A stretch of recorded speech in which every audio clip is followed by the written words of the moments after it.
أولاً السلام عليكم ورحمة الله وبركاته أصحاب تقروح ذا بدن سيول بعد مقال كان يموقع إذا شو جارا وادين سلاني إن مقال كان وحنوجو تلاقلني إن نوجو هذا النوع إن مدام نوجو سوفود لهذا حي أسبوعي حرية أيوه الرئيسو لحلواتن كتشون إن جودهان سوماليا وحلقة دريمة ديار جرو أدياد وين إن هبوا بدنا تو مقالة تنعسمة دعاه مقالة مقدشو waxaa saacadihii u dambeeyay iyo maalmihii u dambeeyay ka socday diyaar garowgii u dambeeyay ee soo dhaweynta isbuuca xurriyadda ee 26 Juun iyo 1 Luulyo oo isxiga 26 Juun iyo 1 Luulyo isbuuca xurriyadda waxay isku noqdeen sanadii 1960kii markii ay Soomaaliya xornimada ka qaadatay gumeystihii xilliga gumeysan jiray gobolada koonfureed ee Soomaaliya 26 Juun waxay xurriyadda ka qaateen gumeystihii Talyaaniga sidoo kale 1 Luulyo waxaa xornimada qaatay gobolada waqooyi oo ayagana ka qaatay xurriyadooda gumeystihii Ingiriiska sidaana waxa ay 1 Luulyo ku noqotay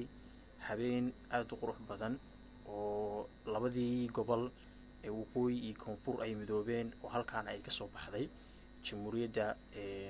dimuqraadiga ee Soomaaliya ama jamhuuriyadda federaalka Soomaaliya habeenka 26 Juun waxaa la sameeyay run ahaantii heeso aad u fara badan lagu soo dhaweynayay habeenka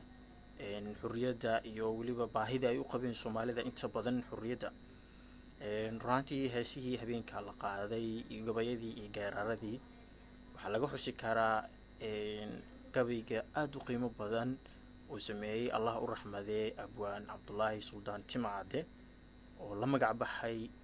kan nasiib kan nasaar oo ay ka mid ahaayeen erayadiisa sareeyo manusqaamo sidoo yahay ay kan nasiib kan nasaar haddaba meesha waxaa ka dhashay